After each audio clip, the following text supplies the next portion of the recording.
जननायक जनता party द्वारा पानीपत के आटा गांव में हरी चुनरी चौपाल का आयोजन किया गया, जिसमें महिलाओं की अच्छी भीड़ देखने को मिली।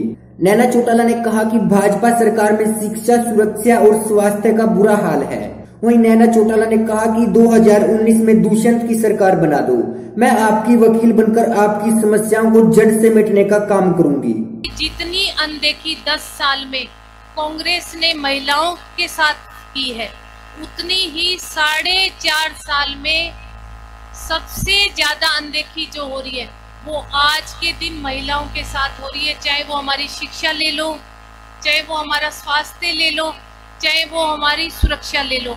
तो सबसे पहले मैं कहूंगी कि सबसे बड़ा नारा जो बीजेपी का है, बेटी बचाओ बेटी पढ़ाओ, उसको लेकर मैं कहूंगी कि उसमें सबसे ज्यादा जो जोर इन्होंने दिया है वो दिया है बेटियों की सुरक्षा के लिए। तो आज के दिन बीजेपी सरकार में सबसे ज्यादा असुरक्षित जो है वो हमारी बहन और बेटियां हैं। आए दिन बहन बेटियों की जो इज्जत लूटी जा रही है, आए दिन बहन बेटियों की जो किडनैपिंग हो रही है, आए दिन छोटी छोटी बच्चियों को मारकर जो झाड़ियों में फेंका जा रहा है। और मैं कहूंगी कि भ्रूण हत्या पर जो इतना बड़ा इन्होंने एक सर्वे रिपोर्ट दिखाई है कि इतने लड़कों पर लड़कियां बहुत ज्यादा होगी। आज भी इतनी जगह लड़कियां जो है वो झाड़ियों में छोटी छोटी बच्चियां मिल रही है। तो मैं कहूंगी इनका हर नारा जो है वो सिर्फ और सिर्फ दिखावा है। कहीं बहन बेटियों की जो है ना इन्होंने बहन बेटियां बचाई हैं, ना इन्होंने बहन बेटियों की सुरक्षा करी है। और बात मैं शिक्षा की कहूंगी तो आज के दिन हरियाणा में सबसे ज्यादा शिक्षा का जो बैंड बजा पड़ा है, हमारे जो सरकारी स्कूल है, हर सरकारी स्कूल में बिल्डिंग जो है वो बिल्कुल जर्जर हालत में है। कहीं पूरी जो हमारी अध्यापिकाएं हैं महिला बच्चियों के स्कूल में, वो अध्यापकों की इतनी ज्यादा कमी है कि बच्चे जो है वो बाहर खुले मैदान में पढ़ने को आज के दिन हमारी बच्चियां जो है वो बिल्कुल मजबूर है। तो शिक्षा और सुरक्षा और स्वास्थ्य, अगर हम स्वास्थ्य की बात करें तो जो हमारे सिविल हॉस्पिटल्स हैं, कहीं सिविल हॉस्पिटल्स में आप कोई भी शहर ले लो, कोई भी गांव ले लो जहां बड़े हॉस्पिटल्स हैं, एक तो सारे हॉस्पिटल्स जो हैं वो बिल्कुल जर्जर हालत में गिरने की कगार पे हो रहे। दूसरा, कहीं सरकारी हॉस्पिटल में जो है वो महिला डॉक्टर नहीं है। आज हमारी बहन बेटियां जाती हैं इलाज के लिए, घंटों वो बाहर लाइन में लगी रहती हैं, कहीं कोई सुनवाई नहीं हो रही। अगर मैंने विधानसभा में भी उठाई थी कि हरियाणा में जो है अगर हम कुपोषणता देखें, महिलाओं में शारीरिक कमजोरी उठा के देखें तो आज 78% जो महिलाएं हैं वो शारीरिक रूप से कमजोर हैं। आज जब बच्चा पैदा होता है तो गरीब घरों की जो महिलाएं हैं हमारी, उनमें सबसे ज्यादा कमजोरी है, वही बीमारी की जड़ है। तो आज हर जगह जो है वो महिलाओं की अनदेखी हो रही है। और मैं बात किसानों की करूं तो आज जितने भी मेरे बड़े बुजुर्ग यहाँ बैठे हैं, किसान भाई बहुत ज्यादा मौजूद है, तो मैं उनसे कहूंगी कि महिलाओं के साथ साथ आज किसानों की भी सबसे ज्यादा अनदेखी हो रही है। कहीं पर फसल जो है हमारी, उनका मुआवजा नहीं मिल रहा। पीछे इतनी ज्यादा ओलावृष्टि हुई थी, आज हर गांव का आदमी थाने तहसील जाके गिरदावरी करवा रहे, पर उनको उनकी फसल का मुआवजा नहीं मिल रहा। और बाकी कौन सा वर्ग उठा लो आप, हर वर्ग के लोगों ने सड़कों पर आकर धरना और प्रदर्शन करने का काम किया है। चाहे वो किसान हो, चाहे वो मजदूर हो, चाहे वो टीचर्स हो, चाहे वो एनएचएम कर्मचारी हो, सबको मीठी मीठी गोलियां देकर सबके धरने सरकार ने तुड़वा दिए, पर आज तक सुनवाई मैं कहूंगी किसी भी वर्ग की नहीं हुई। तो आपके पास बीजेपी सरकार को चलता करने का आज के दिन सबसे सुनहरा मौका है, क्योंकि जननायक जनता पार्टी आपकी अपनी नई पार्टी बनी है। आपका मनपसंद नेता है दुष्यंत चौटाला आप लोगों के पास। तो आपकी भावनाओं के अनुरूप, आपकी मेहनत के अनुरूप मैं कहूंगी 2019 में जो है वो आपका राजपाट आएगा। और जिस दिन आपका राजपाट आएगा, आपके हाथ में कलम होगी, तो मैं कहूंगी पहली कलम से, मेरे बड़े बुजुर्ग यहाँ बैठे हैं, उनसे मैं कहूंगी कि किसान, मजदूर और मेरे वर्ग का जो कर्जा है वो पहली कलम से आपका राजपाट आने के बाद में पहली कलम से माफ करने का काम करेंगे। और मैं महिलाओं से कहूंगी कि आपकी शिक्षा सुरक्षा और स्वास्थ्य जो है, तो मैं आप लोगों के बीच में मेरी हरी चुनरी चौपाल करने का एक ही मकसद है कि जो पुरुष हैं वो दिग्विजय, दुष्यंत और अजय जी से मिलकर अपना काम करवा लेते हैं, पर मैंने माताओं और बहनों को देखा है। मैं बहुत ज्यादा इतना राजनीति में पहले 4 साल से पहले मेरे कभी काम नहीं हुआ, पर मैंने महिलाओं को जरूर देखा है खड़े खड़े कि उनके कभी काम नहीं होते, वो आती है और पुरुषों के पीछे खड़ी होकर वापिस चली जाती है। पर मैं आप लोगों से आज वादा करके जा रही हूँ कि 2019 में जब आपका राज होगा, कलम आपके हाथ में होगी, तो आप लोगों की सुनवाई मैं करूंगी, आपका वकील मैं बनूंगी। कि मुझे पता है कि महिलाओं की जो दिक्कत है वो क्या है। एक घर खर्चा जो महिलाओं को मिलता है पूरे महीने, मैं खुद एक महिला हूँ कि उस खर्चे में जो घर चलाना है वो बहुत मुश्किल है। हम बच्चों की भी फीस उसी खर्चे में निकालने का काम करते हैं, हम घर का खर्चा भी उसी खर्चे में निकालने का काम करते हैं, और जो आई हो हमारी बहन बेटियां होती हैं, हम चाहते हैं कि उसी खर्चे में से उनका भी मान और सम्मान हम रखने का काम करें। तो हम बेटियों के लिए मैं कहूँगी कि 10वीं, 11वीं और 12वीं की जो बेटियां हैं, वैसे तो 7th क्लास 7वीं तक की शिक्षा जो है वो बिल्कुल फ्री है सरकारी स्कूलों में, पर 10वीं, 11वीं और 12वीं की लड़कियां जो सरकारी स्कूलों में पढ़ती हैं, उनकी शिक्षा जननायक जनता पार्टी का राज आने पर 2019 में बिल्कुल मुफ्त करने का काम करेंगे, ताकि गांव की हर बहन बेटी स्कूल जा सके और फ्री में शिक्षा ग्रहण कर सके। और जो हमारे सरकारी स्कूल है जिनकी आज इतनी जर्जर हालत है, उनको अपग्रेड करने का काम करेंगे। जो 8वीं का स्कूल है उसको 10वीं का करने का काम करेंगे, और जो 10वीं का सरकारी स्कूल है उसको 12वीं का करने का करेंगे, ताकि बहन बेटियों को बसों में धक्के ना खाकर गांव में ही वो 12वीं तक की शिक्षा ग्रहण करें। और एक बात मैं और आपसे कहूंगी, ये चीजें हमारे घोषणा पत्र में शायद नहीं लिखी होंगी, फिर भी मैं महिलाओं से कहूंगी कि जो बहन बेटियां मेडिकल की लाइन में जाना चाहती हैं, जो बहन बेटियां इंजीनियरिंग करना चाहती हैं, जो बहन बेटियां बड़े बड़े कोर्स हैं, उनकी फीस आज के दिन बहुत ज्यादा है। बहुत सारे माँ बाप ऐसे हैं जो ये फीस जो है वो नहीं दे पाते, और इस चक्कर में 12वीं के बाद या तो लड़की को सिंपल बीए करा के, इतनी होशियार हमारी बच्चियां होती हैं, उनको घर बैठा देते। मैं उन बच्चियों के लिए कहूंगी, उन माओं को कहूंगी कि उन बेटियों की जो इतनी ज्यादा फीस है, उस फीस को भी मैं आधा करवाने का काम करूंगी, ताकि बहन बेटियां जो डॉक्टर बनना चाहती हैं वो डॉक्टर बन सके, जो इंजीनियरिंग लाइन में जाना चाहती है वो इंजीनियरिंग लाइन में जाना चाहे।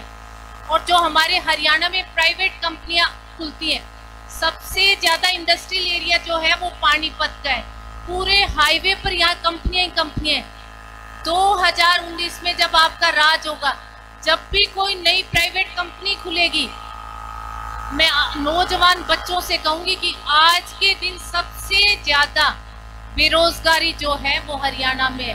बीजेपी सरकार ने तक कहा था कि हम 2 लाख युवाओं को नौकरी देंगे, पर आज के दिन मौजूदा सरकार ने जो है वो 30,000 बच्चों को भी नौकरी देने का काम नहीं किया आज तक।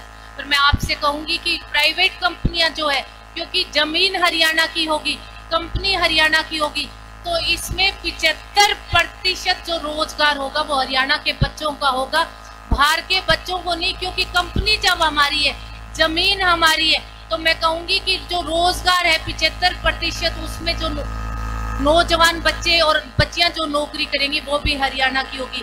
जो हमारे बुजुर्ग हैं, दादाजी ने जो पेंशन 100 रुपए शुरू की थी, आज वो पेंशन बढ़ते बढ़ते 2000 रुपए होगी। और मैं कहूंगी कि ये पेंशन आपका राज आने पर, जेजेपी की सरकार बनने पर 2000 से बढ़ाकर वो पेंशन 3000 रुपए देने का काम करेंगे। और मैं एक बात और कहूंगी कि आज के दिन पेंशन जो है वो 2-2 महीने पेंशन जो है वो डिले होती है।